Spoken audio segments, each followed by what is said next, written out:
right, I want to thank everybody for listening to this episode of Save It for the Cast. Just remember to follow us on social media at Save It for the Cast or Save It Cast on specific platforms. Go ahead and leave a 5-star rating on any one of your preferred platforms for listening to podcasts. And yeah, thanks for tuning in. Billy, thank you for joining me on this episode. Of course. Good morning. Good afternoon. And Eric, thank you for joining me on this episode. Oh, Bill, I actually always say that thing like all the time too. Good morning. Good afternoon.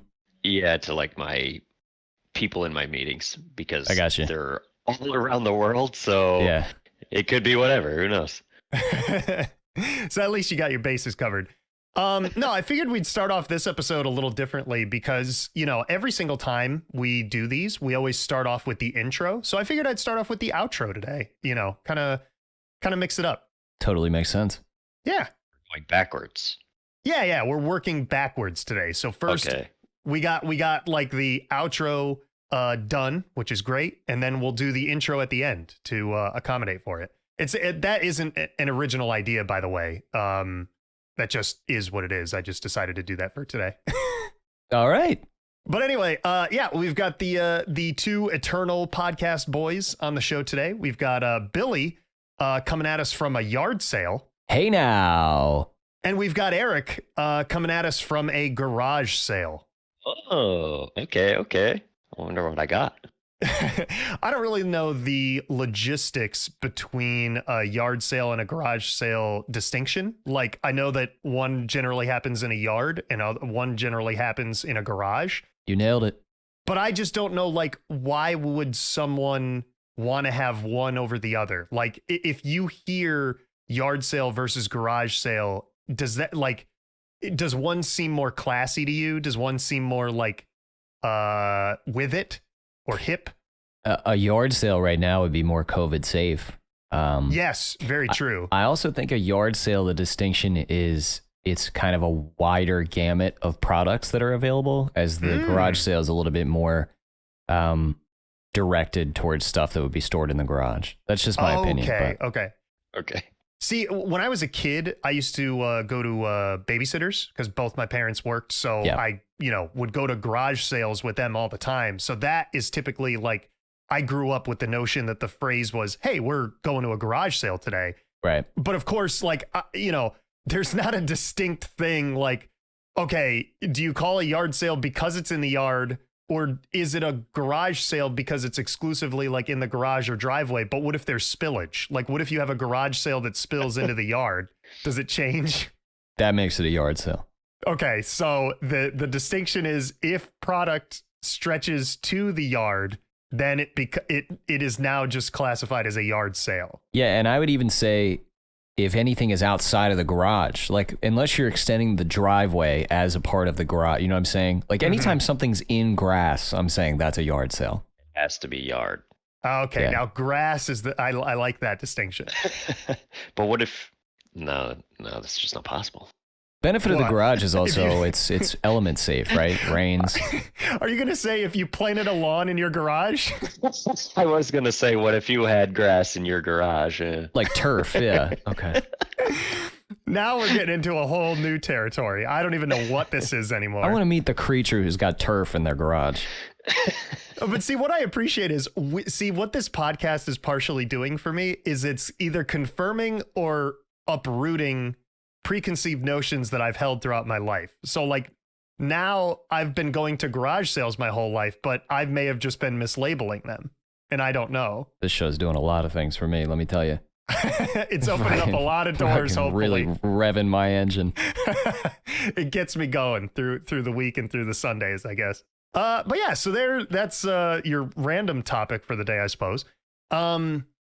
Yeah, so the title of this episode, if people are wondering at this point or how we're going to segue, we're just going to do a hard left and jump right into the topic. Like almost essentially like we were on the side of the road observing, the conversations that we were having. Now we're jumping into traffic. Sure. And it's just going to be a hard full send right here. But yeah, the title of the podcast is called ChadM Rivalry.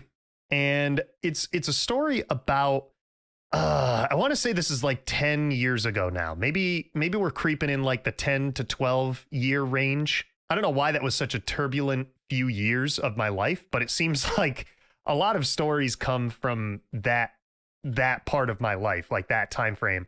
It's basically about, like, I don't know if either of you have ever had a rivalry with a person. Absolutely. Yeah, maybe even several over the course of your life.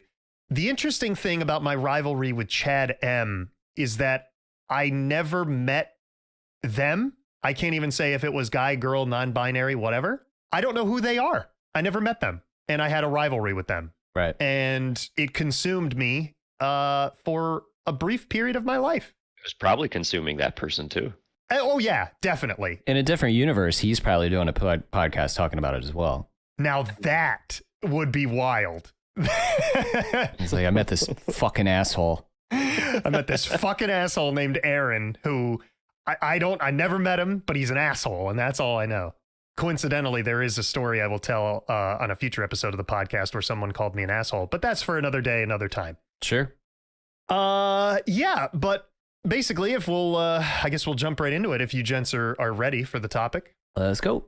So back when I started my college adventure, and the reason why I say college adventure is because I went to multiple schools, swapped my major multiple times, all over the course of several years of my life. But initially, to start my college adventure, I went to a 2-year community college. I was the first leg of my academic journey post high school. And it was a nice community college. Like, I would say the caliber of education you got there, a lot of people made fun of it and called it 13th grade. Which, well, most community colleges are like that too. Yeah, I would agree with it to an extent, but I would say the professors and the available resources that were at this academic institution were better than just saying it was 13th grade. Like, it didn't warrant that kind of like underlying distinction of not being a valid place to go get an education. But the main point was, usually it was considered a transfer school. So like, you would go there, you'd get an associate's degree, and then you would transfer into a 4-year institution, just like any other community college. While we were there, though, I went there with a lot of different kids that I had graduated high school with. And actually, some of my good friends from high school went there. Chris went there for a little while. Another one of my friends, Brock, went there. Nick was another one. And we also met, there was this one kid who we used to bowl with on Saturday mornings, Chris and I. His name was also Vinny, but a different Vinny than people would know from this podcast. And we all used to just hang out at the school. Like, Chris and I had a lot of the same classes together. Brock and I had a couple. Nick and I were in a few once I switched majors and stuff. But we always made time every single Monday, Wednesday, and Friday to go to our local neighborhood pea chops to get a nice quick bite to eat for lunch. They had food at your Price Chopper? Oh, yeah. Like made to order food? Yeah. So like, you could go there. They would cook you slices of pizza. Okay. So it was basically kind of like a Sbarro's, or however people would pronounce that. Yeah. Sbarro's. But you could go up, you could order a piece of pizza. You could go and make a salad. They had like a salad bar. Interesting. Yeah. You could go to the seafood counter and order fries. Like, we did that all the time. Okay. Fries. Yeah. From the seafood counter. Yeah, because that's where they have the deep fryer, so you could actually get French fries from your local neighborhood pea shop seafood counter. I always envisioned Price Chopper being smaller than that, like a smaller scale situation. Like, you couldn't, like, it's like a Save a Lot. Yeah, to me. I would say that's probably what the store started out as. And then eventually over time, this one specifically kind of evolved into what I would classify as more of like a Wegmans experience. Like, not as like organic or, you know, highfalutin. Like, it wasn't like you were going into a Price Chopper and expecting, you know, a 5-star restaurant exclusive for a 5-star man. But we were just going in just to, you know, we were a bunch of college kids looking to save money. It was always super cheap. I think they sold the fries. So they would give you like this styrofoam container, like a clamshell container of fries that was really big. I would say it was like maybe 10 inches by 10 inches. And you would be able to buy that for like $1.29. Wow. It was insane. Like you would go to McDonald's and get a large order of fries and you would maybe get a quarter of that in this styrofoam container. That's and you're awesome. paying $3.29 or whatever it is for a large McDonald's fry. For this, you were paying like $1.30. That's awesome. Yeah, it was a great deal. I think pizza was like $1 a slice or something. Like it was good. It was really, really good for college kids on a budget. But another reason why we went there to this local Pete Shops is because it was very close to the college. So we could just drive back and forth pretty quickly. And right next to the dining area at this Price Chopper, they had like a place where you could sit at some tables and stuff. They had TVs and kind of like a fountain drink bar and stuff. Right across the hall, it was connected to a mall. And right across the hall, there was an arcade. All right.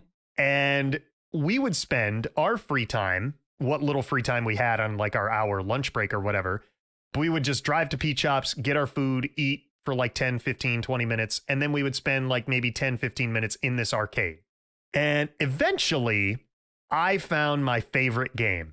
I found one that called to my soul. Baby. And it just resonated deep within me. Exactly. If I could raise it from a young age, I would do so. And that game, for those of you that are wondering, is called Twisted Nitro Stunt Racing. And, or TNSR, just in case, you're keeping track at home. I love this game so much.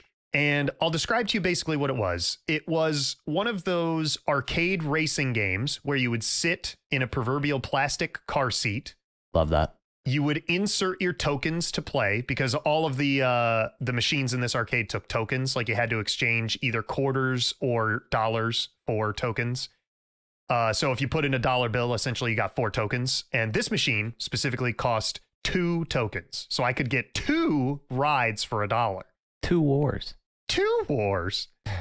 So I would play this game every single day we were there, 3 days a week.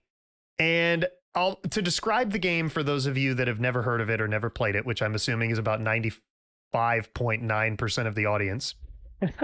I've now pulled up a photo of it, by the way, so I can envision everything happening. Yeah, I actually looked it up too. I had to see what it looked like. Yeah. Now, I will say there are 2 versions of the arcade that you can buy. There is one that just has a screen built into the arcade cabinet device. And then there's another one that has like basically an LCD HD television screwed on to the front of it, which is massive. Right. We were not playing with the big screen fancy version. We played on the small recessed included game screen. Yeah. Okay. But it was the best way I could describe it, though, is it is a futuristic IndyCar style racing video game where you would race against other AI competitors or your friend, if because they had 2 machines side by side. Race, yeah. Yep, with a friend. That's cool. And you would compete against each other to not only win the race, but also run the fastest lap time. And like with a lot of other arcade games or racing games, whenever you would get one of the top 10 fastest times for a particular course, you would enter in your initials or your name into the high score list. I got you. So I'm sure you could see where this story's going. Absolutely. So specifically, you would enter in, they gave you 5 characters to enter in. So since my name is Aaron, perfect, Aaron, it was 5 letters. So all of my top times said Aaron. Just Aaron. I very quickly rose to the ranks of an arcade master level for Twisted Nitro Stunt Racing.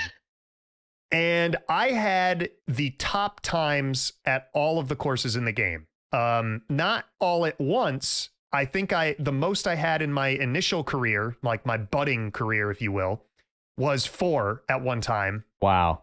And then the 5th course was the hardest one, and it took me a while to master, but eventually I did end up mastering it and getting the top time. Where the story gets interesting, though, is I quickly eventually established myself as top dog, in the game. Absolutely, as you will. As you should. So, yeah. Right. So a lot of times my friends wouldn't race against me. They would just want to see if I could beat the top times or beat my own times. It became will Aaron be able to beat his top time today? Tune in to find out sort of deal. And eventually I started to notice a pattern emerge on the leaderboards. And that was a fellow by the name of ChadM would occasionally, not regularly, but occasionally beat one of my top times. And I was like, who the fuck does this guy think he is? Like, how dare you? Guy comes in there swinging. I am the golden god of Twisted Nitro Stunt Racing. How dare you beat my top times, good sir, or madam, or whoever. So I started to notice it one day, and I think at the time I had, like I said, I had the top times at 4 of the tracks, and I was working on the 5th. And then I remembered that one day I got the 5th, and I was like, yes, my journey is complete. I have all top 5 times, or all the top times at all 5 of these tracks. And then I looked on track number 3, and I see that ChadM has not only beaten my top time, he's also taken the 2nd place time, relegating my former top time to 3rd.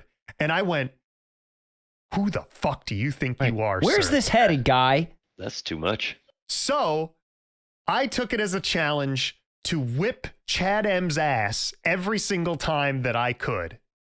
And this rivalry went on for months. And I will say this, there was a brief period of time where I did hold the top time trial record at all 5 tracks. And I was the king of those machines. Sure. Yeah. But it was extremely short-lived. I think it only lasted a week, maybe even less, because I think I did it on like a Monday or a Wednesday, because I remember thinking, man, I'm getting to it early this week. You know, because for me, the weekend was downtime. I didn't get to practice over the weekends. Right. So like I had to go on a Friday, wait all weekend, and come back in cold on a Monday. Like, you know, my top days were usually Wednesday and Friday, but I remember I came in on a Monday hot and I got it. All the while dumping money into this machine the whole time, right? Oh, yeah. I want to say I probably, over the course of my Twisted Nitro Stunt Racing career, I would say I probably put in anywhere from $35 to $50 in this machine. Wow. So if you would consider you're basically getting 2 races for every dollar, I want to say like 70 to 100 races would probably be, you know, a rough ballpark estimate. Sure. But I remember I beat it. I had all 5 times. I remember taking a picture with my phone, but I had a shitty track phone, so I think the pictures are gone now. Like they died with that phone. Lost in time. Unfortunately, yes. But the memory and the sentiment still hold true. And I remember being so pissed because I came in, finished out the week, started a brand new week, and I was like, let me see how my top times fared. Like, let me see if Chad beat my fucking times or whatever. Asshole. And they unplugged the machines so it reset Cleared. all my top times. Everything was cleared. All of the times were now held by the default shitty AI names like Craig and, you know, Tony. And, you know, not to say if you have the name Craig or Tony, like that's a bad name, but just like I could tell it was these shitty bots and they didn't deserve to have their names on the leaderboard. Bullshit. Oh. And to put it in perspective as to how long this was going on and how intense these times were, there was a period in time on one of the tracks, I would say it was the most hotly contested track. It was track number 2, which I would say was probably my best track. Between tracks 1 and 2, those are my 2 best. But I think 2 was probably, I was a little bit better at 2. Chad and I held all of the top 10 times, and I held 7 out of the 10. I think he held 3 out of the 10. And the ones that he held were like 3, 7, and 9 or something like that. And I held the rest. That's incredible, really. I mean, what a feat. Oh my God, you have no idea. I love that it's just the 2 of you. Like, Oh yeah. Nobody else. There was no other names. Yeah, look at these 2 fucking dweebs playing Twisted. We are gods, good sir. Right. No, I agree. I'm just saying that from the focal point of everybody else. Everybody's like, look at this guy. This guy's back again, huh? Yeah, we are titans of this digital sport, if you will. Guy in the background who owns the machine is like, that's right. Yeah, he's raking in the coins. Like he doesn't give a shit how many tokens we're spending. Right. Now, the other thing I should mention is, like I said, I didn't know who ChadM was, nor had I ever met ChadM We only met digitally via this leaderboard times. And it was probably the most unique experience in my life to have such a heated rivalry with someone that I never met and now that I never will meet, because the story has a very sad ending. I'll get to that in a minute, though. Right. But basically, the other thing that we were trying to figure out along the journey was, who is this ChadM? We tried so hard to figure it out. We tried to catch them in the act. Like, whenever we were there during our lunch hour, we were like, is somebody else coming in? Or is there an arcade regular? Sure. Who else is playing? Like, occasionally we'd see a kid or a kid and their parent playing the game. And I was like, that's not Chad. Like, they suck. Like, they can't even take this corner at max Right. speed. Like, get the fuck out of here. Sure. So I was scoping out this machine, and a pattern quickly began to emerge. And it was very interesting. We noticed that every day on a Monday, Wednesday, and Friday, there was a worker who worked for the United States Postal Service that was always in the arcade. And the other interesting thing is, this arcade, not only were there games that you could just to play and have fun, but you could also play games that would print out tickets, and you could redeem those tickets for shitty arcade prizes just outside the arcade. Yeah, like a Chuck E. Cheese type setup. Yeah, and I would say, like, some of these were like a paddle ball. One of these was like we got a plane that you could assemble and throw it, kind of like a styrofoam plane or whatever. Right. Real shitty. I think we threw it 3 times and the nose busted. It was a waste. Anyway, so I was focused on my Twisted Nitro Stunt racing career, my TNSR career, and I quickly noticed one day this postal worker was playing in my chair Interesting. at TNSR. So not only was this person playing the game, they were in my time trial chair number 1, the alpha chair, as I called it. Yeah. Very sus. And we tried to see, like, this person was usually in there while we were eating lunch. And then by the time we finished eating lunch, we would go across the hall to the arcade and they were already leaving. And I remember there was one day we got done with lunch early. We went over there and they were playing it. And we went over to the machine and it was impossible to see, like, which track he had played, if he had beaten a time, or, Right. because it was just this guy. We didn't know him or whatever, but we just recognized him. And I remember one day he was in the arcade, but he was playing something else while we were in there. And I was kind of hoping he would go over to the machine, and I was going to talk with him. I was going to be like, are you ChadM? Hey, I've got a bit of a question for you. Yeah. And it never came down to it. Never talked with the gentleman who was the Postal Service worker. And we went on our separate ways. But eventually this whole saga culminated with us having a tournament in Twisted Nitro Stunt Racing. Love that. Me, Vinny, Chris, and our friend Brock were all going to go to this arcade on a Saturday morning, and we were going to have a tournament. We did it so, like, I don't think we did seeds. We drew out of a hat, like, to determine who was in match 1, who was in match 2. And match 1 on the top bracket was going to be Vinny and Chris. And then match 2 on the bottom bracket was going to be me and Brock. And this was going to be like a double elimination style tournament. So, like, you could lose once, you'd go down to the loser's bracket, and then you could essentially win your way back to the finale, but you couldn't lose again.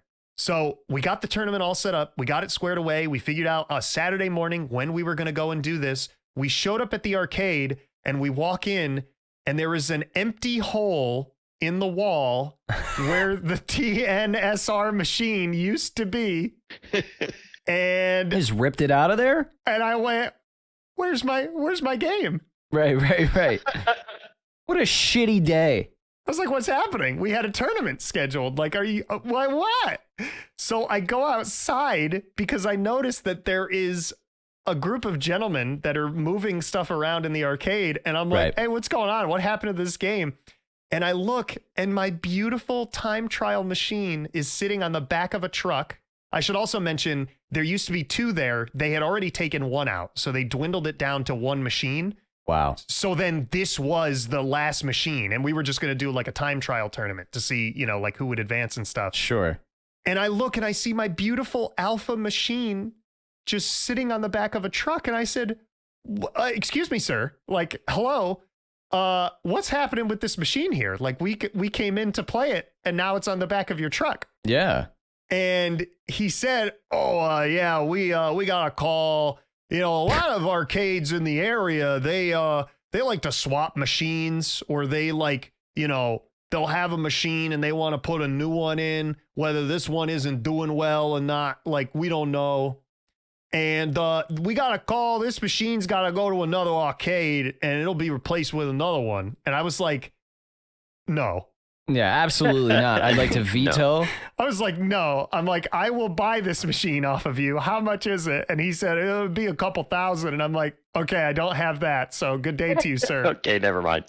Yeah, those games are expensive, dude. Because I looked into, there was something that my dad wanted. My dad has always wanted a pinball machine, classic pinball machine. These motherfucking things are like $3,000. Oh, yeah, yeah. So yeah. It's funny you bring it up at this time because I actually got the itch to buy one of these machines. And I was like, I want to buy one and have one so I can continue this legacy. Like, I want to be known as the best TNSR racer on the planet. Yeah, of course. And I mean, subsequently, probably the Milky Way galaxy. But for right now, who wouldn't want that, honestly? Oh, I know. It's such a cool thing to have. Very valuable distinction in my eyes. So we were like, well, what do we do now? Like our whole purpose of showing up here on a Saturday morning for this tournament is now gone. It's on the back of this truck. So then I asked the guy, I said, do you happen to know where this machine is going and if it will get there later today? And he said, oh yeah, like this machine, I think is going up to Lake George, and which Lake George, New York, for those of you that don't know, is I actually know the arcade where this machine was going. It's like right on the main drag, right across the street, or like the main street from where all the boats are, like the Mini Haha, the Saint du Laurent, or whatever it's called. I know that there's a French ship there. I've been up there a couple times, but yeah, and so I know where the arcade was. That wasn't the issue of not being able to get there. It'd be far. It'd be like an hour drive or like a 45-minute drive, something like that.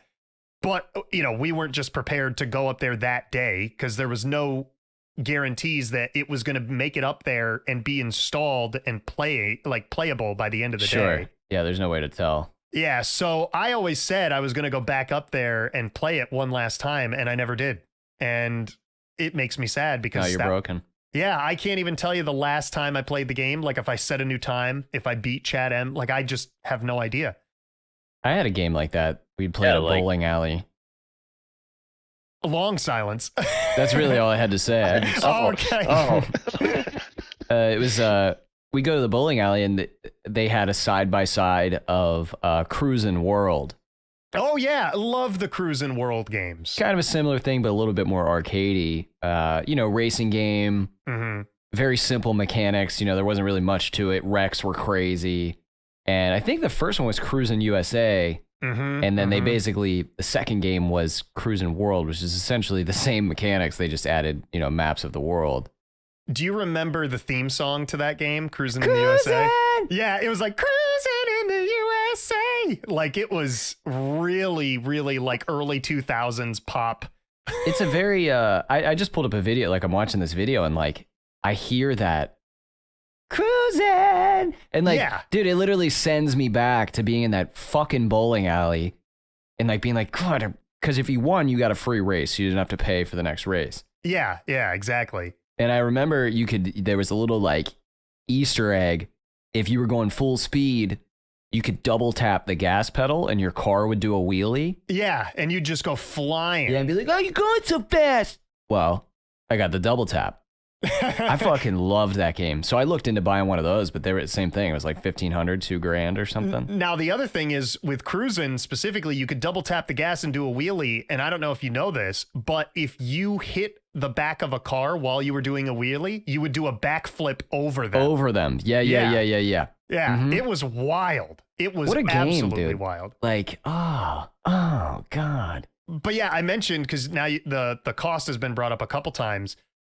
You had mentioned like Cruis'n in the USA would be like a couple grand or whatever. So I looked up how expensive this TNSR game was.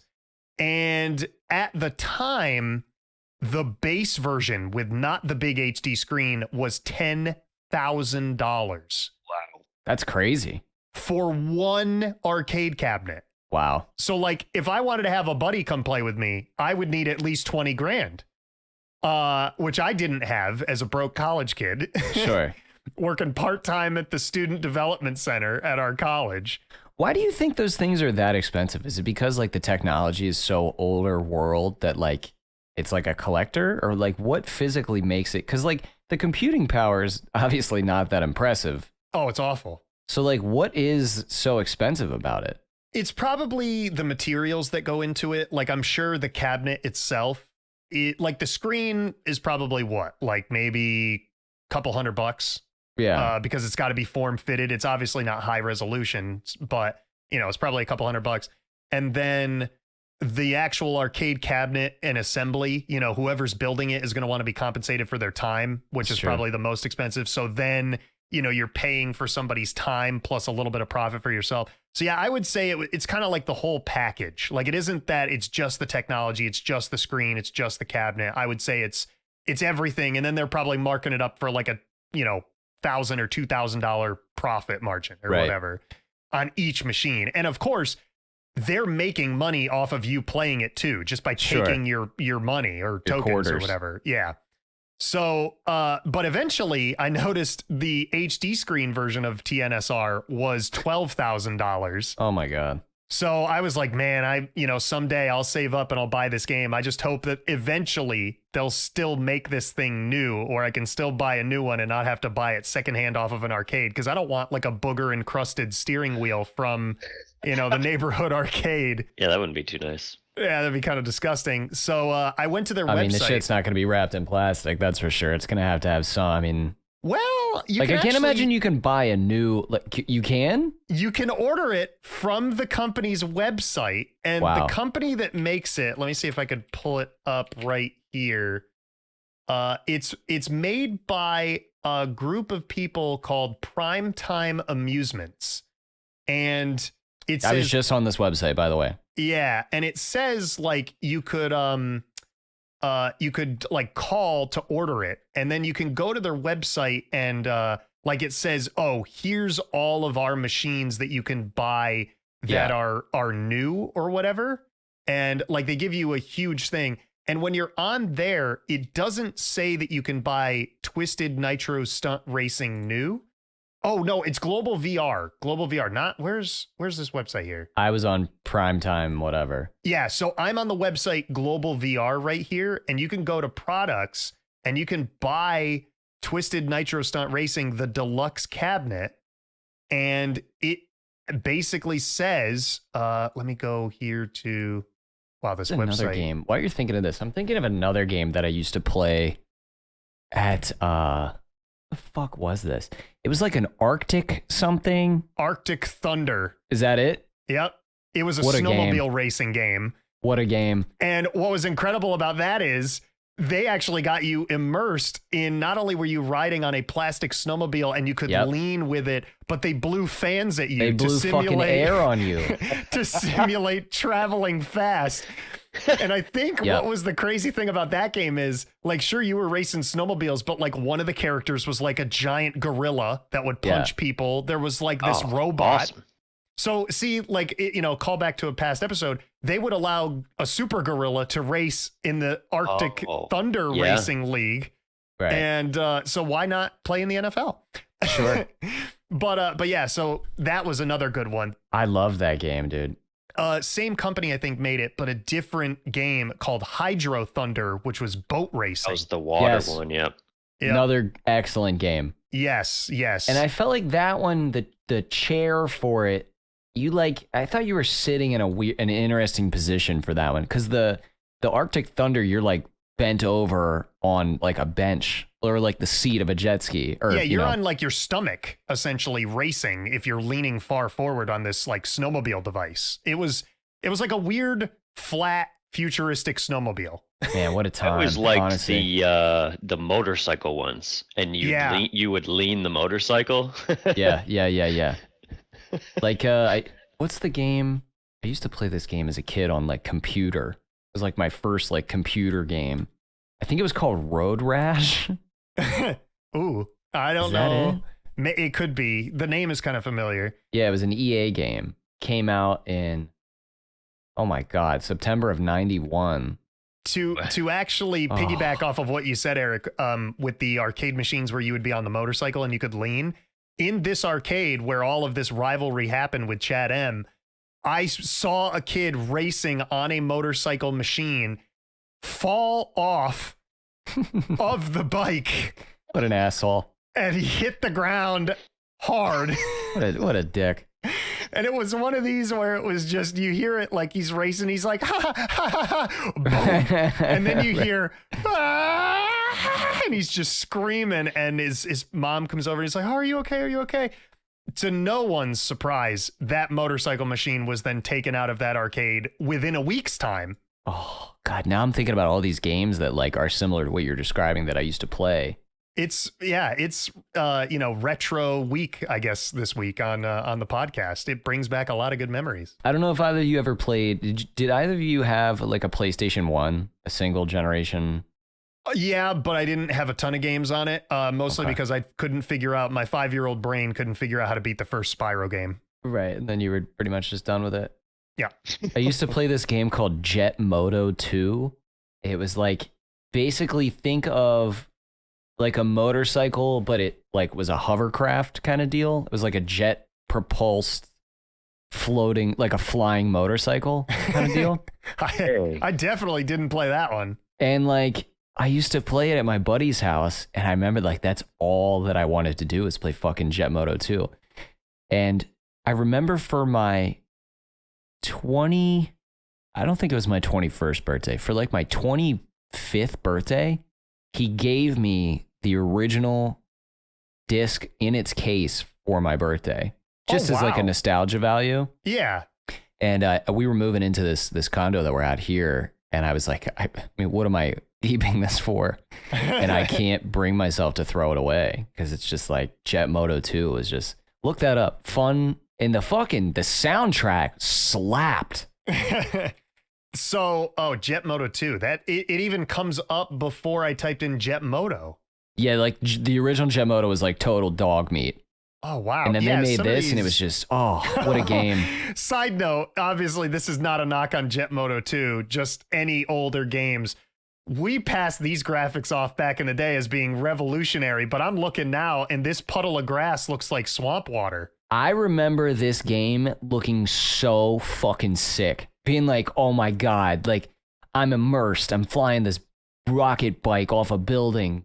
Awesome. I'm looking at this now and like I could draw this. I can count the pixels on the screen. Wait till you see like water. The water looks ridiculous. Well, like I said, this patch of grass, at least I think it's grass. It looks like it could be swamp water. Like I don't know. But I mean, back in the day, this passed for incredible. Like, these were revolutionary graphics. Anyway, I went off on a tangent there, but that's okay. Side note, to close off the Twisted Nitro Stunt Racing saga, they now sell these arcade cabinets. They sell the base version, like the regular arcade version, for $8,000. It's $79.95, but the HD bigger display cabinet version is also $8,000. So there's no reason to not buy the big one. And I think what taunts me now is, as an adult, I could buy this right now. Yeah, you have money. Like that's the beauty of being an adult, is just like, I'm gonna buy this fucking thing and I'm gonna play Cruis'n World at Christmas drunk. But the problem is, if I spend $8,000 on this right now, I would hate myself, but I would also love myself. But I just don't have anywhere to keep it right now. Like my room is way too small. Yeah, this thing would really not fit in my room. Yeah.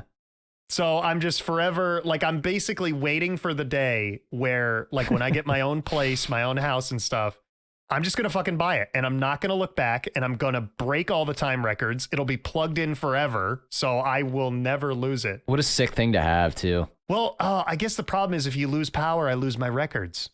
Shit.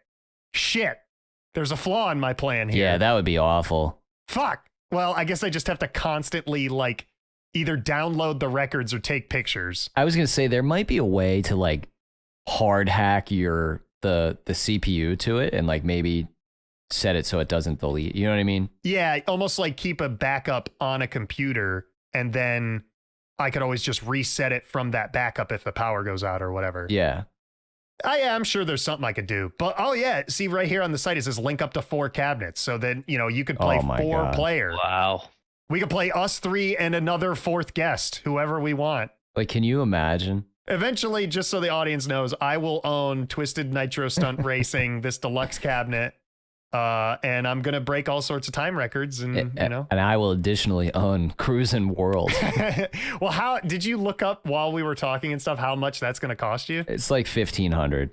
Really? That is extremely affordable. Yeah, you can find one that works. Several actually. I found a couple on eBay ranging between like $1,500 and $1,800. Yeah, this one on some type of vintage arcade website. This one's $2,600. So that one's a little bit more expensive. I looked up like an Arctic Thunder one just because, if I'm in deep, I might as well just get the whole thing. Yeah. This bitch was like $3-4 grand. Oh, yeah. Yeah. Well, look at those cabinets. All I 4 know. just lined up. Oh my God. Can you imagine you have your boys over and like you get some like basement man cave situation, be like, you know what we're going to do tonight? I got a surprise for y'all ass. It's so funny you bring it up like, hey, we're bringing it, we're bringing the boys over. I just Googled, I'm going to save this here and I'm going to post it in the Discord general chat right now. It's a picture of 4 grown men all in jeans. Look at this. Look at it in general chat right there. They're just all playing Arctic Thunder. That's clearly at like a trade show, like a conference. Yeah. Yeah. 4 members of the media just playing this revolutionary Arctic Thunder. Loving the frost-tipped evergreen trees to the left of the first guy. Love that. Yeah. I don't know which company made this. I think it was Midway. I think Midway made all of these. That's a good point. Yeah. It looks like it is Midway, which I don't even think Midway's in business anymore, sadly. Also, oh my God, look at the brake light. Like, so like, oh. That's the mystery. I don't know if the brake light worked because I was always on the device racing it. Right. I didn't even know there was one, bro. Yeah. So getting into like, I play, I go to the casino and stuff like that. Yep. Obviously. And there's a specific slot machine that my buddy plays. There's like 3 versions of it. So it's funny you're mentioning that, the base model, the pro model, whatever. There's a slot called the Buffalo. And we always say, you got to go ride the Buffalo, whatever. So they have like a really shitty one with like, it's basically like the screen is like the size of a microwave, Yeah. And it's like got 8 inches of smoke on it. And then they made one called like the Buffalo Gold, which is basically a really big like bench seat. Like envision like a 57 Chevy bench seat. That's what it is. Yeah. And then, a bigger console.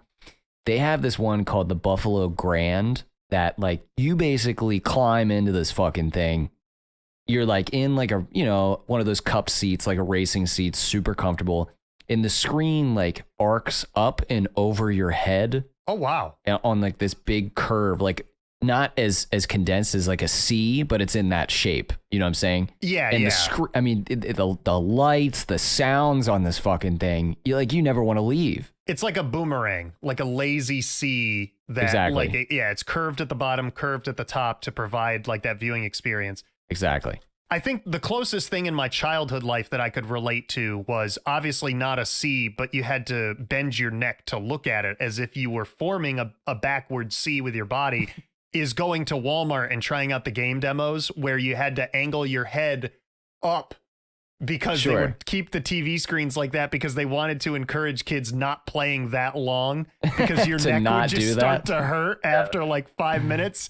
But the joke's on them because I would stand there for a fucking half hour while my mom was shopping. You don't give a shit. I would go home with a hurt neck but a full heart because I had played my game demos. Yeah, what do you care? I was a kid. I could sleep on it and I'd be back up and running the next day. Now if I did that, I'd be out for a week. So I gotta find... So this is essentially, they have one that's like a side-by-side and then they have one that's like this quadrant. Oh, that's not going to be good. I'm going to drop something in. You're looking for the Buffalo is what you're telling me. Yeah. Just because if I don't tell you now, I'm not going to tell you. Let's go. Now it doesn't have the chair in this picture, but you get the idea. Oh yeah. I see. Yeah. So yeah, it's like it's got. Do you know what it reminds me of? It almost reminds me of like one of those old school flip phones, but if the whole thing was a screen. Yep. Like that's how, like that lazy clamshell open design, dude. Oh my God. And like the big thing is you get the buffalo and like this separate wheel comes, you can win the jackpot. But it's like first of all, the one that I go to, the whole thing shakes, like your seat shakes when there's a stampede and it's like buffalo. It's insane, dude. Like, so like, see my thought process. You tell me about this buffalo machine. Like, I'm obviously invested in the story, but the first question that comes to mind isn't about the story. It's why on earth would they call a slot machine? Like, why would they name it after a buffalo? A buffalo. I have no idea. Yeah. Like, obviously it's fun to incorporate the stampede, like when you're just sitting in the chair and then the ground just starts shaking and blah, blah, blah, you know, it's genuinely ridiculous. It's cool though. Yeah, sure. And I feel like the future will be paved for our generation with devices like this that we hold so much nostalgia for. Like, look at the happiness level for our mood just elevated when we started talking about all these classic arcades for no reason. And when we're 80-year-old men, you know, slot machines are just going to be like, you know, hearkening back to these days. And we're going to be like, yeah, I remember that was fucking awesome. Right. Oh, God. It's awesome, dude. Like it's cool. It's wild for sure. So yeah, we talked about this for well over 40 minutes. Like, I love how these topics, like, sure, it's the main talking point of the story, and then we just like we go off to the races and running. It always gets me happy and smiling. But do you guys have any other arcade stories before we move on? Like any other notable things that may have happened? I guess I just have one question. I guess, do you know who was at the top at the end?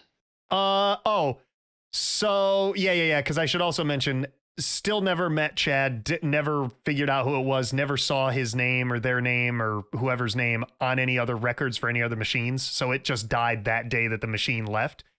I will say this. I do remember, I had 4 of the top times and I think he had 1, but that one was in dispute because I don't remember what my time was on that 5th and final track, but he was like essentially the first one to play it again after the reset.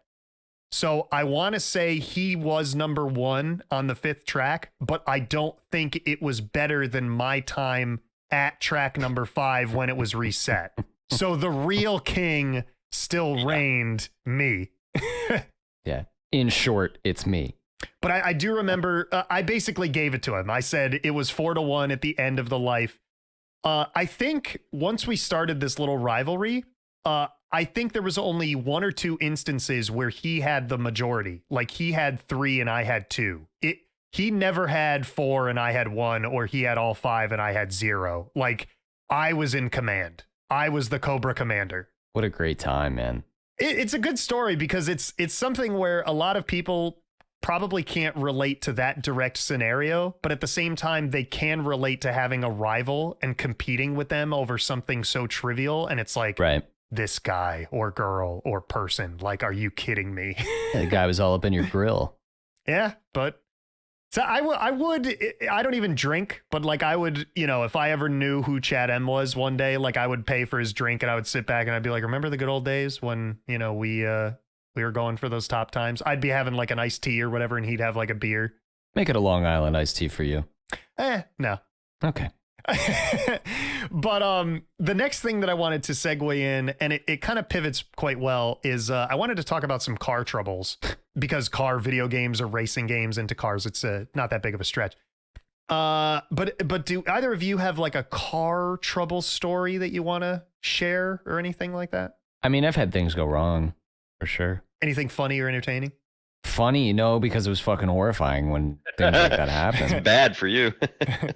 I mean, my first car, I was on my way to a Gwen Stacy show, actually.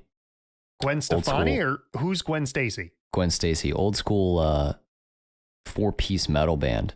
Oh, never heard of them. They were, I forget what record label they were on, but very simple, great band actually. But anyway, they were playing somewhere kind of local to us that it was odd that they were playing. But the reason was a guy had joined their band from our area to like replace the vocalist, I think. Yeah. Who had also been in a big band on Solid State. Solid State Records, for those of you that don't know. Yeah. Anyway, he had joined Gwen Stacy. I'll think of the other band shortly. But so we went to this, and I remember like my car had started to, dwindle at this point. I forget what year this would have been, but it was a 93 325 IS. So this car is older than you. Yeah. Essentially, it was as old as I am. And oh, never mind. Yeah, you're a year younger than me. Never mind. Yeah.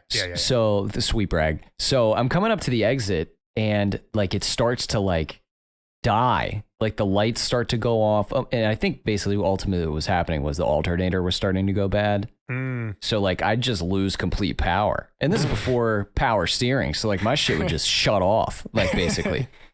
And like I'd have to like wait for it to kind of come back to life. And it wound up being the as this was happening, I got in my first car accident. Oh no. It started to like choke out. And I was in the middle of an intersection. I got hit head on by an SUV. Good God. Crazy. But yeah, so I had that happen. Most of mine are accident related or like flat tire related. Oh, okay. Yeah, I've had one car accident, but I do. I do have a good one actually, but go ahead. I was just gonna say the one car accident story I'll save for another podcast. The one incident that I was gonna bring up though is not an accident related, but it was horrific all the same. Right. But I know Erick had a story that I wanted him to talk about. So please do. If Erick, you're ready to tell, go ahead. Oh, yeah, about the car thing. Yeah. Well, so I was also just thinking of more. I remember with this new car that I have, the WRX, I got a flat tire like the second day I had it. Oh my God. I ran over a nail. I was like, what the hell? This is annoying.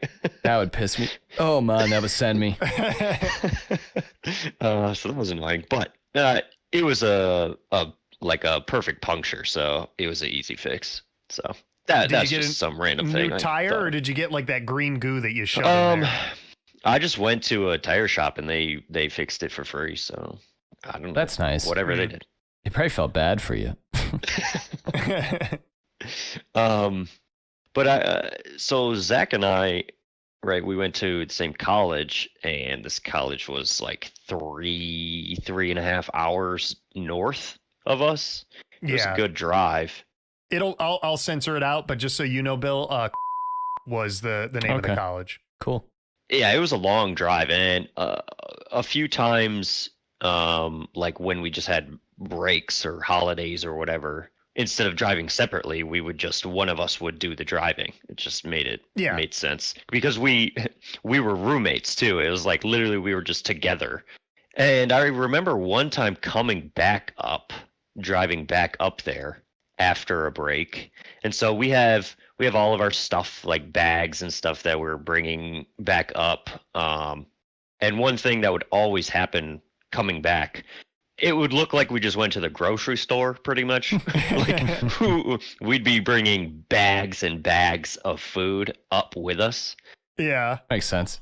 And one night, I don't know, I think the speed limit was probably 55. Like they're just these. Here we go. I'm not on a highway or anything. It's just kind of like a road. It's like a 2-lane, like a route, like a route. Yeah. Okay, gotcha. Right. And we're in the middle of nowhere, just trees all over. Very remote, Bill. Like, yeah, exactly. Extremely. I'm probably going faster than the speed limit, regardless. That's all I need to say. Sure. May or not have been for any cops that are listening to this. May or may not have. Right.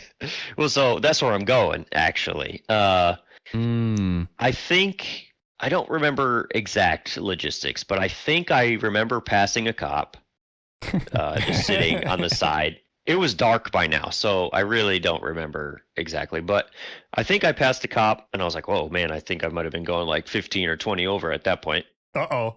But it was down a hill. I was like, I was coasting down the hill, man. And then, so we just kept going, and only like a few miles down the road again, all of a sudden I had lights behind me, and so I was getting pulled over. And I got stopped. And so I was driving, Zach's in the passenger seat. I'm like, oh shit, oh shit, oh shit. How old were you at this time? Like, were you a freshman in college or? It might have actually been, yeah. I was probably like 19 or 20. Okay, so you're pretty young. That's scary, Yeah. man. I hate that kind of stuff. And so he walks up, we roll the window down, and I'm like, hey, blah, blah, blah, blah, blah. I remember the very first thing he asked was, You know how fast you're going? like, no. It was like, do you know how many cops you saw tonight? And I was like, I think 2. What? Because clearly they had like some speed trap thing set up Gotcha. where that first one was like, hey, I just had a car go by me at like 80 or something like that. And then they got me later. That's But wild. yeah, he asked me that, and I was like, I don't know, I think 2. And he was like, no, you saw 3 or something like that. And I was like, well, don't tell me how many I saw. Was he going to debate with you on what you saw? Fuck you, man. Oh my God.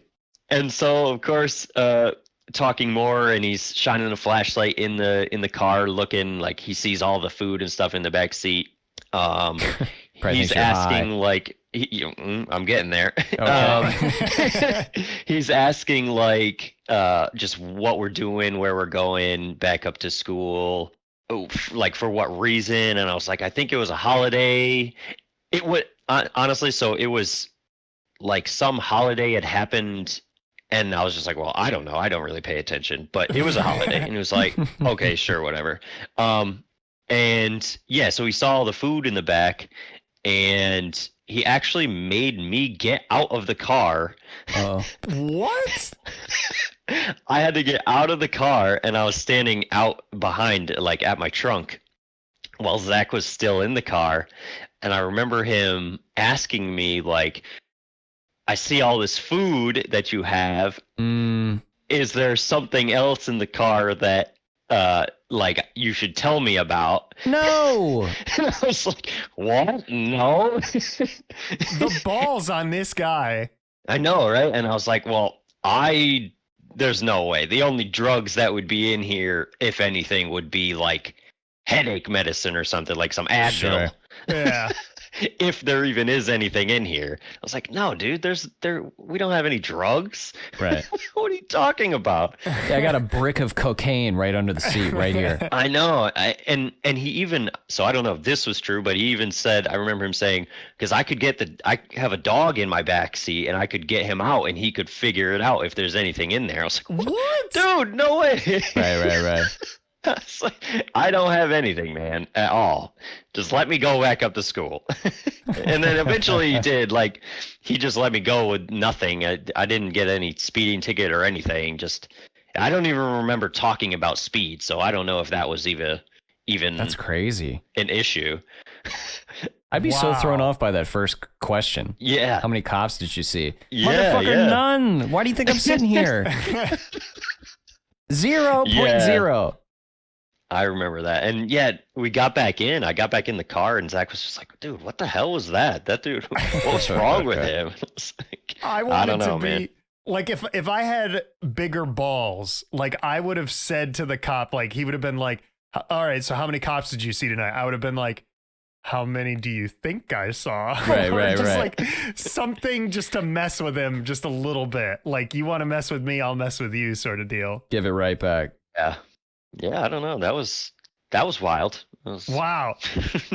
So I've gotten 2 speeding tickets in my life. One, I was on my way to college, and I actually, about less than a month later, would be diagnosed with hypothyroidism. So I always attribute that ticket to that, because like I was zoning out and I didn't realize like how fast I was going in a zone. Right. And basically, like, I was coming out of like this little village where the speed limit is 35, and then maybe 50 feet out of the village, it goes from 35 to 55.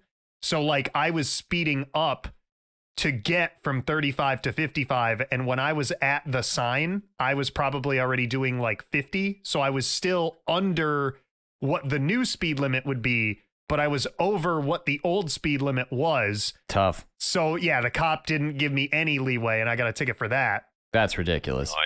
Yeah. You could go to this spot today and I guarantee you every single car, like, well, I'll say 90% of cars would be doing the exact same thing that I did, or speeding or not slowing down when they got into the village or whatever. And nobody would get a ticket. Like I was just the poor sucker that was there at the right place, wrong time for me. Sure. And then the other time was my grandmother was dying. She was on her deathbed and I was speeding to get my mom and I downstate. And the cop pulled me over and said, "Why are you speeding?" And I said, "I'm trying to get down to see my grandmother who is dying." And he still gave me a ticket. Oh my See, like, God. what? That's Yep. crazy, man. And those are the only 2 speeding tickets I've ever gotten in my life. I've gotten in 1 car accident, and that was due to black ice and somebody else crossing over. But then the cop had the audacity to tell me I was doing 15 over what I was doing. And I'm like, fucker, if I was going 15 over, I would be like the front of my car would have been in a tree, not the side of my car. Like Right. I tried to avoid it. Don't fault me. Fault the asshole who is crossing over the center lane. Yeah. But like I said, another story for another time. The story I wanted to focus on was about a windshield wiper. And I was coming home from one of my old jobs. I worked down in Rensselaer, New York, which pretty old town in New York in the capital region of Albany. And it was a pretty far commute for me. Like it was about a 45 to 50 minute commute to get home, much like the strip club adventure was, similar time frame commute, although not in Rensselaer was the strip club. So anyway, I was coming home late one night and I would get on the thruway to come home because it was faster and I didn't have to deal with like shitty traffic and stuff. So I would get on at exit 23 on the thruway for those of you that are keeping score. And to go from 23 to 24 isn't that far, but it's a very wild stretch of thruway because it's 3 wide on each side of the road. So it's essentially like a 6-lane total highway. And I was driving into a rainstorm. Like I could see the clouds in front of me. And eventually it went from no rain to downpour in about 20 feet. Like I hit the wall of water that was raining down from the sky. And I turn on my windshield wipers and I'm in it. I'm in the storm. My windshield wipers are like they're going.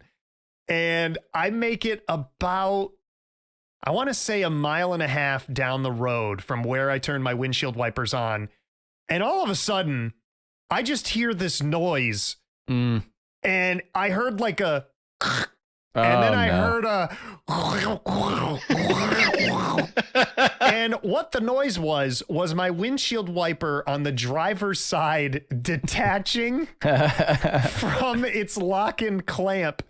And the wiper was just, it was still moving because it was attached, because there's usually 2 clamps on a windshield wiper. There's a top and a bottom, or like if you have a middle that locks, but thankfully I had a top and a bottom. And the bottom one was still engaged, but the top one wasn't. So it was kind of like still moving on its left to right track. Sure. But it was lazily doing it. So it was like, and it was just like flapping everywhere. So here I am in the middle of a downpour on the thruway doing about 70 miles an hour. And it's a downpour with spray coming off of the cars that are in front of me. So I go from decent visibility because of the rain to not being able to see a fucking thing. And I'm like, I can't drive in this. Yeah. It went from okay to scary real quick. And I'm like, I can't drive home the rest of the way because I don't know how big this storm is. Like I could be driving the next 40 minutes with this and I would have been on the thruway for at least another 10. Right. So I was like, fuck, like I have to deal with this now. So I go to an underpass or an overpass, however you want to look at it. I parked under an overpass. All right. And I pull off on the side of the road, but the pull-off area, the shoulder of the road is so tiny. It's basically the size of my car. So if I go to open my driver's side door, it's just going to be taken off by another car coming. Right. So I pull a NASCAR because I can't open my passenger side door. So I roll the passenger side window down and I climb out through the window as if I was getting out of a stock car. And I go to the front of my car and I'm like, I have to reattach this windshield wiper. And I don't have any duct tape on me. So it's not like if it was broken, like if the latch was broken, I can't just duct tape this thing. So I'm essentially trying to either survey the damage or wait out, the storm, whatever's going to work best for me. And I have to lean over the hood of my car and I'm in a dress shirt and khakis because I'm coming home from my business casual job. Right. And my car is soaked. I'm soaked. And you're pissed off as well. Yeah. And I don't know if you've ever stood on the shoulder of a major highway when cars are going 70 to 80 past you with a storm happening and spray is just hitting you in the face, but it's not pleasant. And I quickly am trying to work on this, but like I said, I can't stand on the left side of my car because I would be partially exposed to oncoming traffic. Right. I got you. So I'm leaning over the hood of my car like I'm just trying to fix this windshield wiper. Try not to die. Yeah, I'm just trying to stay alive in this moment. And it takes me about 5 to 10 minutes and I finally get it clamped and stuck in there. And then I climb back in through the passenger side window and I sit there for a few minutes and I'm like, what just happened? And then I call my mom and I said, I'm going to be a little late. I'm a little backed up right now. Something happened and it was wild. I do remember kind of similar actually, and this, I won't take up, any time on this. Ironically, to tie a couple things together, I was in a relationship with a girl who their vacation wasn't at the beach. They went up to the Adirondacks and we'd stop in Lake George as well, just to tie that in as well. But anyway, I was on my way to her house the night before because I'd sleep over because we'd leave at like 4 a.m. or whatever.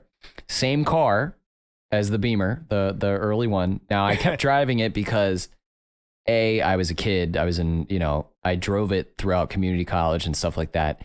And actually, I never repaired the front end because they labeled it as my fault. So we had to pay for the lady's flat tire essentially. And I just let my shit bang. So I was driving this Beamer with basically no front end.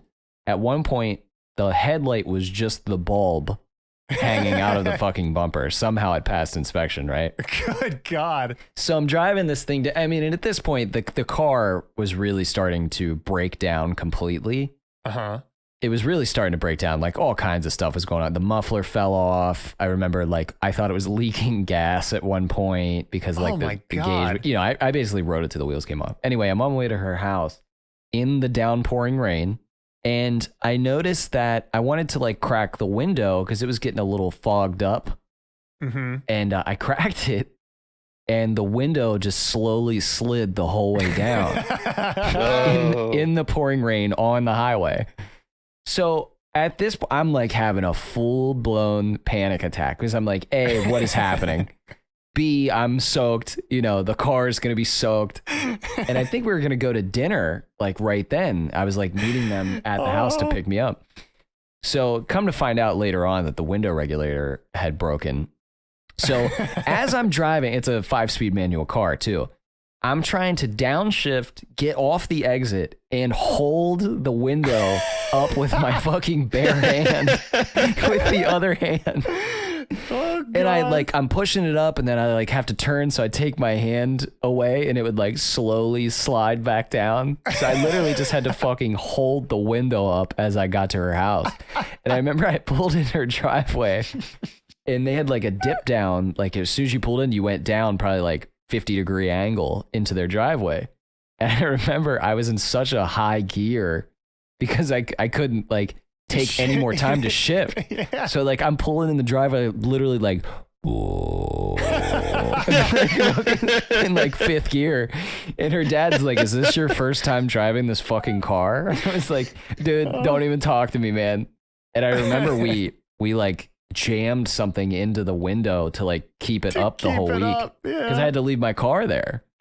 Oh, I could just imagine. It's awful. You're driving and out of your peripheral, you're just slowly seeing your window seems down. Awful. awful. into the door. I just remember being like, this is one of those situations where I don't know what to do. Yeah. Because like, there's no, what are you going to do? Like, Yeah, there's no manual in No. life to tell you, here's how you stop your car window from I slowly was like, going down. I don't know what to do. I remember calling my dad and being like, I don't know what just happened, but the window doesn't work anymore. And I'm holding it in my hand. But yeah, window regulator broke. Oh my God. But yeah, that was something that went wrong. At least it didn't go all the way in, right? You didn't lose it down in the Right. door. Yeah, like I was like, because we're gonna have to park this car in your garage or something, because I can't just leave the fucking window open. Yeah, somebody could just, steal whatever. Like they Right. could, break it, do something. Plus the to it. elements, my car's Yeah. gonna fill up with water. I got this leather motherfucking seats, boy. You'll come back and you'll have a submerged interior. That was crazy. Yeah. Oh God. Well, I guess the last car conversation, we're gonna do a hard segue. Erick had brought up something to us, which was, I don't even remember which episode it was in. It was the one that we recorded before the strip club episode. But see, the strip club episode aired first. So I think the one that we recorded before that was the lasagna episode. Okay. And that was episode 4, and this is probably episode 6. So there's like a little bit of weird gap time travel in there. But he had mentioned that he had a talking point for us that he wanted to get to, and I had made a note of it. And we were trying to figure out like a hard segue to get there. And he said, well, and I don't know if this was the truth or not, and he'll confirm or deny. But he had said, oh, well, I could say that I thought about it while I was in my car. And I don't know if that's where like he actually thought about this thing that he's going to talk about in his car, or if that was just like the segue talking point. But yeah, Erick, I have it marked down as your existential topic that you wanted to bring up. So the floor is yours, my good sir. So, I didn't come up with it or think of it in the car. It's just normally when I'm in the car is when I am thinking about it. Okay, so stuff like this. Yeah. So, do either of you know the word sonder or the meaning of sonder? Sonder, isn't it? Have you ever heard of that? Isn't it like I'm going to make myself look like an idiot here if I'm wrong. Does it mean like to wander? Like if you saunter into some place, or I know saunter with a T. Saunter. See, I told you I'm an idiot. Yeah. So See, yeah, it's not saunter. It's Okay. SONDER, sonder. It's essentially just a thought, right? Okay. And it's just like the realization that every random person around you has a complicated and just like a full life just as much as you. Mm-hmm. But there are these people that like you never have any interaction with them. Sure. But Yeah. like they just all have their own life. Yeah. Us, Yeah. we're connected, right? Like we are part of each other's lives. But right, you go to the grocery store or something and you walk by 50 people in the grocery store, and like that could be the only time you ever see them ever, but then they just have this whole life. They have their own whole life, which and a lot of times the reason I say I do it in the car is because of that. Like if I'm sitting at a stoplight and I'm just like watching these cars go by, Sure. and I'm like, I wonder where that person's going, or like, what's going on with this dude over here? I got you. And I always think like, will I ever see this person ever again? Because like every time you drive, you see somebody for the first and last time. Exactly. Yeah. Well, and especially like if you're on vacation, like you will never see any of those people likely ever again in your life. Right. But then how many times in your hometown, like, what could there be, maybe a couple thousand or like tens of thousands of people in wherever you live. And it's like, how often will I ever interact with these people ever again? And they're living their own full life separate from us and doing their own things. Right. Mm-hmm. That's wild. Yeah, I don't know. It's just something. It really it's just something I think about every once in a while. To kind of piggyback off of that, one thing that I always think about, and this may be a morbid thing to bring up, but I always think of how many more times am I going to see/interact with anyone in my life? Like before I die, before they die, before we move away, like whatever the circumstance would be, like, is it maybe 10 and then I just don't see the person that often, but then like, you know, I'll see them finally 90 years later? Or is it going to be like thousands of times, you know, like if I'm interacting with you guys, you know, a couple times a week or whatever, it's like, are we going to be able to have several hundreds of thousands of more texts or conversations or whatever? Or are we going to like hate each other after this podcast and only talk like 5 more times ever? But I would probably say that. Yeah, probably. But we'll still live to be like 90. Like who knows? I think about shit like that all the time. Yeah. All the time. Like I said, I don't know if that's morbid or whatever, but it's something.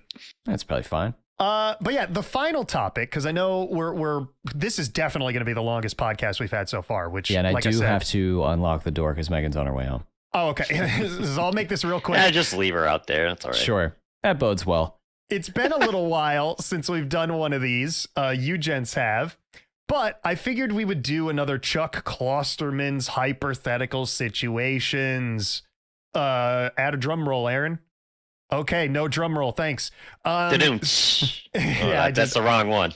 Yeah, I'm just not going to do anything. I can't roll my tongue. Wait, I can't do that. Bill, you can't.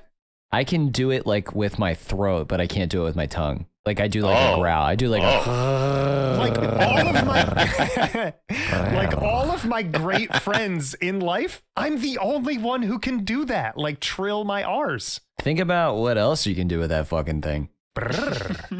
Wink, wink, everyone. Anyway, actually, very appropriate that we went there with that because this hypothetical situation is called the porn painter.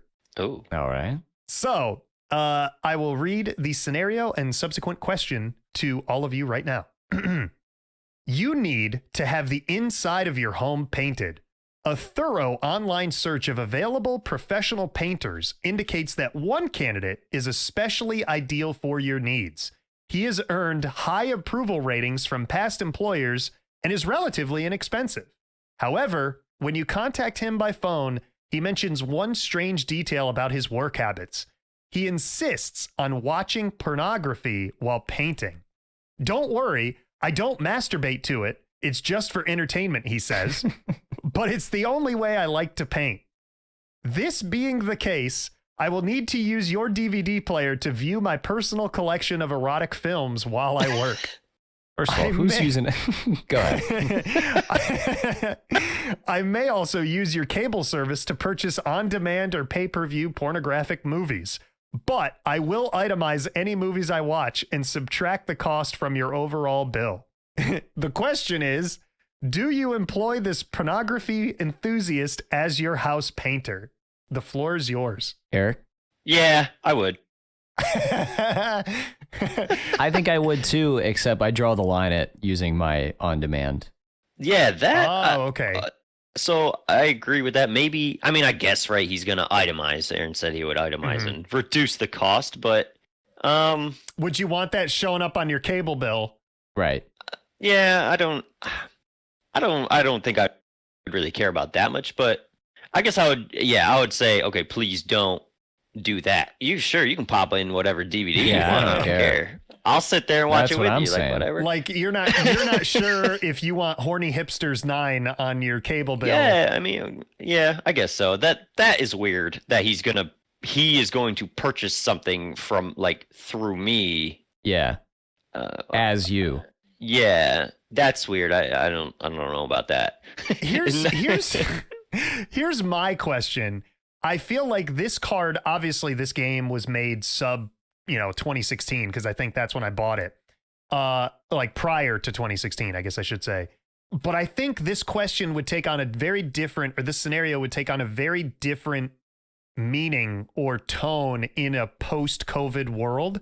Mm-hmm. So like, could you imagine working from home, you're on a Zoom call with your employer, so you have to be talking Like, you know, Right. if you're giving a presentation and in the background you just hear like coming from your living room as this guy is painting, and to have your employer be like, Jim, what's going on in your house there? It's like, oh, I'm just getting my house painted. Like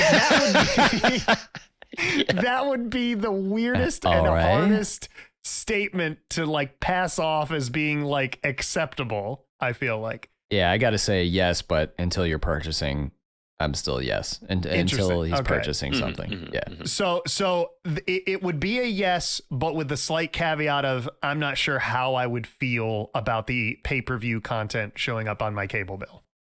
For me, for sure. Yeah.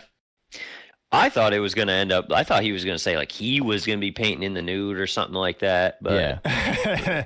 That's what I thought too. Like you read the card and you're like, uh-oh, here we go. No, yeah, I would be okay with it. I think I would try to do more research to see if I could find anyone else better. Right. But I'd rather have like this guy come in and do my painting rather than somebody who's like into like scat or like a scat man or something like that. Yeah, no. Like if it was Scatman John and he was like scat, like that would be fine. But if you're into scat porn, that I would walk into my living room and I would be like, okay, I need to leave the house. Like, yeah, I'm done with that. Yeah, so I would say yes as well, but I wouldn't be thrilled about it. I would need to I would make sure I would have exhausted all research opportunities leading into this. Right, I'm with you. I mean, if he was going to come in with like a collection, right? He's going to come in with like a briefcase of DVDs too. I'd be like, hey man, let me choose. Right, because they're all his. He needs, like, he enjoys all of them, right? They're in his collection. Yeah. So yeah. I don't think he should have any issue with me choosing the content. Yeah, he's got Sorority Sisters 4. Right, like it's all there. I could just be like, okay, that one looks good. He's got Pickled Peppers 7. Yeah. You know, whatever's your fancy. You know, not trying to kink shame here, but yeah, I guess that would be an interesting thing, like to look at the collection and be like, well, can I pick the film? Yeah. Oh man. Well, at the risk of Bill's girlfriend being locked out of the house, waiting on us to end this podcast, I figured it's probably a good idea to end it right there. But we've got the new longest podcast so far. But I want to thank both of you gentlemen for appearing on this episode of Save It for the Cast. We've thank you, Erick, for being on here, coming at you live from a grocery store. Oh, I moved. The yard sailor. Don't forget to put those potatoes to sleep. Yeah, gotta put see, that's why I put him in the grocery store. Yep. And Bill, we're gonna have you. First off, thank you for appearing on the podcast today. Absolutely, my pleasure. Yeah, of course. And we have you appearing in an Outback Steakhouse. Hey, have a great week. Be kind to one another, and let me get some extra bloomin' sauce. Bloomin' onions. And where am I this week? I'm stuck under an overpass with 2 broken windshield wipers, and now I'm waiting for a winter storm to play out because we're in winter right now. So yeah. That's it for this episode. Oh yeah, I have to do the intro as the outro this week. So here we go. Welcome everyone to this episode of Save It for the Cast. My name is Aaron, and I'm joined by my 2 wonderful friends here, Erick and Billy. And we got a really great show for you today. So why don't we get started, boys? Should be a great time. Can't wait. And we're out. Fantastic job, boys. We're clear.